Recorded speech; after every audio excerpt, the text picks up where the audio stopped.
We all know that Pokemon Let's Go Pikachu and Let's Go Eevee gives us either Pikachu or Eevee as our starter depending on the version we pick.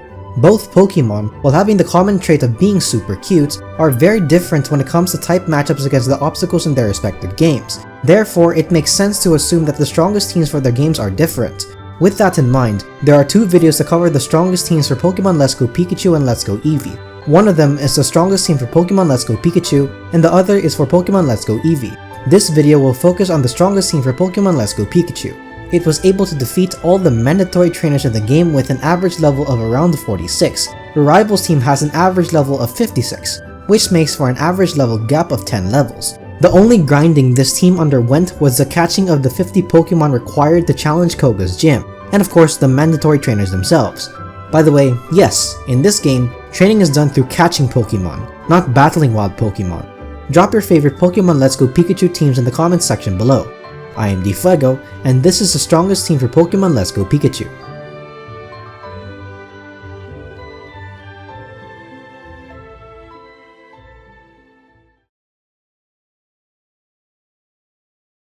In crafting a team that is to be given the title of strongest, it is essential to identify those obstacles that require a specific strategy to defeat, and know what that strategy is. If you are unable to do this, you are doomed to create a team that cannot overcome certain obstacles in the game without extra grinding, and such a team cannot be called the strongest. The members picked for the team are those which enable the team to execute all the strategies needed to overcome the mandatory trainers in the game. That being said, Pokemon Let's Go Pikachu makes us use Pikachu as our starter, whether or not he is optimized to take down the obstacles in this game. Therefore, we need to understand what obstacles Pikachu helps to overcome so that the members we pick account for the obstacles where Pikachu is not useful. Pikachu overcomes Misty's gym, either Elite Four Lance's Seadra or Gyarados. I say either because getting hit by both of them will take him out, and he is bulky enough to take a hit from champion rivals Mega Pidgeot and paralyze him so the other members of the team can take him down. That is not a lot of obstacles where Pikachu is useful, so the rest of the team needs to account for quite a lot of obstacles in this game. The first of those obstacles is Brock's Rock-type gym. Now, to be fair, Pikachu gets access to the move Double Kick at level 9, but Geodude and Onix both have high physical defense, making it so that Pikachu needs multiple turns to take them down, and Pikachu's physical defense is pretty bad. Geodude's physical attack is pretty high, which makes neutral attacks deal a lot of damage to Pikachu. This creates a sticky situation that is difficult to navigate. It is easier to defeat this gym by using a Pokemon that has a 4x super effective move against Brock's Pokemon. From the options available before this gym, the typing is Grass. There are two Grass Pokemon available before this gym, which are Venusaur and Vileplume. Both have the same typing of Grass and Poison, so they take down the same obstacles so they have a type advantage. That said, Venusaur has access to a move that Vileplume cannot use. That move is Leech Seed. Leech Seed works well in conjunction with a different member of this team to take down other obstacles in this game, in addition to the obstacles that the dual typing of Poison and Grass overcomes. Something Vileplume cannot do since he does not learn Leech Seed. I'll elaborate on the other member of the team and the specific Pokemon she and Venusaur combine forces with to defeat later in the video. Venusaur is the best Pokemon to defeat Brock's gym. Now, I discovered in Pokemon Let's Go Pikachu and Eevee that after you defeat Misty's gym, you can skip battling the rest of the gyms and obtain Pokemon from later points in the game, because HMs are replaced by secret techniques, which do not require gym badges to be unlocked. Because of this, there are a lot more options to take down every obstacle from Lieutenant Surge to the champion rival. However, there is a catch to opting for later Pokemon in this game. In order to obtain all of the secret techniques, you have to battle Team Rocket in Celadon City to unlock access to Fuchsia City, where the Sea Skim technique, which is a secret technique equivalent to Surf, is located. Jesse and James have a fully evolved Arbok and Weezing that have powerful stab moves, which will deal a lot of damage to your team that is not yet fully evolved. Rocket Admin Archer's Weezing even has access to powerful coverage moves, so you cannot battle him with just any Mon. That makes Team Rocket the next obstacle to overcome. We have to pick a Mon that has a type advantage against poison types. The best typing to do this is Ground, because it has both an offensive and defensive advantage against poison types. By the way, in case you were wondering why I am recommending using a ground type against Weezing, it's because there are no abilities in this game, meaning that Weezing does not have the Levitate ability to avoid ground type moves. Anyway, the ground types available in this game are Sandslash, Nidoqueen, Nidoking, Dugtrio, Graveler, Onix, Marowak, and Rhydon. We can eliminate Dugtrio, Graveler, Onix, and Marowak from contention since their stats are subpar. Nidoking is a better version of Nidoqueen due to having a superior attack stat, the defining stat of both Pokemon. That leaves us with Sandslash, Nidoking, and Rhydon. Let's compare their impact against later obstacles in this game. Sandslash takes down Lieutenant Surge's Electric Gym, Koga's Weezing and Muck, Blaine's Rapidash, Giovanni's Nidoqueen and Nidoking, Elite Four Bruno's Onix, Elite Four Agatha's Arbok, and champion rivals Rapidash and Jolteon. Nidoking overcomes Lieutenant Surge's Gym, Koga's Weezing and Muck, one of Blaine's Fire types, Elite Four Agatha's Arbok, and perhaps one more of Elite Four Agatha's Pokemon, and champion rivals Rapidash, Vileplume, because of the move Ice Punch, and Jolteon. Rhydon overcomes Lieutenant Surge's Gym, Koga's Gym, Blaine's Rapidash, Elite Four Agatha's Arbok and Golbat, Elite Four Lance's Charizard, and champion rivals Rapidash and Jolteon. When working with other members, we can also take down Elite Four Lance's Dragonite and champion rivals Mega Pidgeot. Sandslash contributes to defeating 12 obstacles in the game, Nidoking contributes 11, and Rhydon contributes 15. Rhydon is the best Pokemon to defeat Team Rocket. The next obstacle is Erika's Grass and Poison Gym. This dual typing is weak to Fire, Flying, Ice, and Psychic Pokemon. We have to compare each type's viability against later obstacles in this game to narrow down the best Pokemon to pick. Fire types are strong against Koga's Venomoth, Sabrina's Jinx, Elite Four Lorelei's Jinx, and champion rivals Vileplume. Flying types are strong against Koga's Venomoth, Elite Four Bruno's Poliwrath, and champion rivals Vileplume.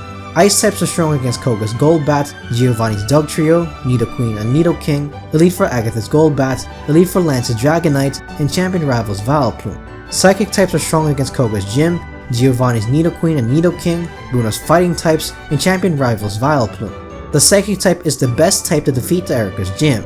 The Psychic types available in this game are Alakazam, Slowbro, Hypno, Exeggutor, Starmie, Mr. Mime, and Jinx. Execute is not available until right before Victory Road, but even assuming he is available before that, his secondary grass typing makes him weak to Erika's and Koga's Gym, gyms that are normally weak to Psychic types.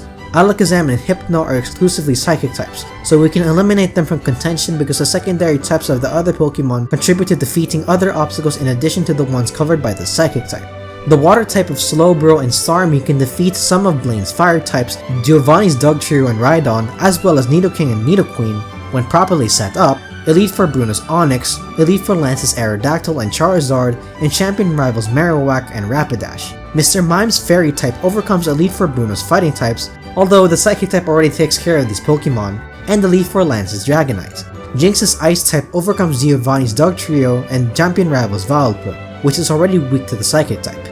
The Water type is the best secondary type to accompany the Psychic type, which means we have to pick between Slowbro and Starmie. Both of them have good stats and access to the moves Psychic, Surf, and Ice Beam. However, Starmie has access to Thunderbolt, while Slowbro does not. This move makes Starmie useful against Sabrina's Slowbro, Elite Four Lorelei's Dugong, Cloyster, Slowbro, and Lapras, and Elite Four Lance's Seadra and Gyarados, none of which Slowbro can overcome. Therefore, Starmie is the best Pokemon to overcome Erika's Gym. After this is Sabrina's Psychic Gym. The types that are super effective against Psychic are Dark, Ghost, and Bug. There are no Dark type Pokemon in this game, and the only Ghost type Pokemon in this game is Gengar, who is a trait evolution. As for Bug types, the only options with decent stats in this game are Venomoth and Scyther. Venomoth's secondary type is Poison, which makes her vulnerable to the Psychic Gym. Scyther's secondary Flying type makes him weak against Sabrina's Jinx. Outside of Sabrina, Scyther is only useful against champion rival Slowbro. Scyther is the best Pokemon with a type advantage against Sabrina, but he really doesn't offer much to the team. Luckily, there is another option to take down Sabrina, which is to use a bulky Pokemon that can tank the special attacks of her Pokemon and take them out. There are two Pokemon that carry out this strategy, which are Chansey and Snorlax.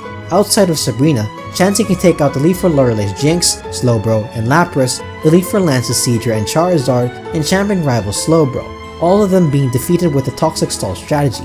When working with Venusaur's Leech Seed, she can also take out Elite Four Agatha's Gengars and Weezing, and champion rivals Vileplume. Snorlax's attack is crippled in this game because he does not have access to the move Belly Drum, which means he cannot maximize his attack anymore. His physical defense is low, which combined with his low speed and unboosted physical attack makes him unreliable for overcoming physical attackers, just like Chansey. In Pokemon Fire Red and Leaf Green, Snorlax's lack of physical defense was compensated for by using a Pokemon with the ability Intimidate. But this cannot be done in Pokemon Let's Go Pikachu because there are no abilities in this game. This means we have to compare Snorlax to Chansey in terms of how they fare against special attackers. Chansey has the advantage here because her special defense bulk is already set up and she can immediately go on offense, while Snorlax has to spend a turn or two setting up Amnesia. Mind you, if the opponent sends in a physical attacker, Snorlax has to be switched out and set up again after the physical attacker is taken down, and the opponent sends in another special attacker.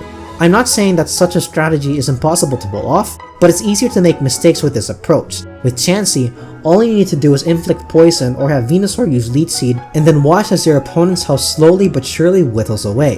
Snorlax is a viable alternative to Chansey, but in my opinion, Chansey is more deserving of the spot on the team for defeating Sabrina. Now, it's worth noting that Sabrina's Jinx uses Ice Punch, which is a physical attack, but she can be taken down by Starmie, who you can teach Flash Cannon. Chansey takes care of the rest of the gym and the other obstacles I previously mentioned. And the last obstacle that merits its own member is Blaine's remaining fire types. This is because the two Pokemon on our team with a type advantage against fire can't defeat Blaine's Pokemon by themselves. Rhydon has to battle Blaine as Rhyhorn. His weak special defense makes him unreliable for taking down Magmar and Ninetales, and Arcanine's Outrage deals a lot of neutral damage, despite Rhyhorn's high defense stats. Starmie can't one-shot any of the three aforementioned Pokemon, so he'll take damage, which will accumulate and potentially defeat him. Arcanine is a threat to Starmie because he knows Crunch. All of that, in short, is why Blaine's remaining fire types need to be accounted for. Fire is weak to water, ground, and rock types. We can eliminate the ground type from contention because it does not have a defensive advantage against fire types. Water is strong against Giovanni's Dugtrio and Rhydon. I mentioned earlier that water is also strong against Nidoking and Nidoqueen when the water Pokemon is properly set up. One way to do this is to have Starmie, the first water type, deal damage to Nidoqueen or Nidoking, and have Starmie set up a second water type to finish off Nidoking and Nidoqueen. Water is also strong against Elite Four Bruno's Onix, Elite Four Lance's Aerodactyl and Charizard, and champion rivals Marowak and Rapidash. Rock is strong against Elite Four Lorelei's Ice types. Actually, this is not true for the majority of the rock Pokemon available in this game. Most of the rock types in this game are also ground types, which are weak to ice types. Only Omastar and Kabutops can truly defeat Elite Four Lorelei's Ice types. Rock is also strong against Elite Four Agatha's Golbat, Elite Four Lance's Charizard and Dragonite, and champion rivals Mega Pidgeot and Rapidash. Both types defeat 9 obstacles in addition to Blaine's fire types, so we have to pick the typing based on which of those obstacles are difficult to take down with the other 5 members of the team. You might be tempted to just pick Omastar or Kabutops because they have both types. However, the rock typing makes Omastar and Kabutops unreliable against Giovanni's ground types, Elite Four Lance's Aerodactyl, and champion rivals Marowak. The team so far struggles against Giovanni's ground types because Nidoqueen knows Crunch, and Nidoking knows Megahorn, both of which are super effective against Starmie, the only Pokemon on the team with a type advantage against those two Pokemon. Aerodactyl also outspeeds Starmie and deals a lot of neutral damage, making it so that in a 1v1 battle, Starmie would lose. We therefore need to prioritize taking down these obstacles, which makes water the best type to choose. The rock type cannot be picked because of its weakness to the aforementioned obstacles. But wait, you might ask, what about Aerodactyl? It's true that Aerodactyl isn't vulnerable to Giovanni's ground types because of his flying type, but this flying type also makes Aerodactyl vulnerable to Elite Four Lance's Aerodactyl. Water is still the best type.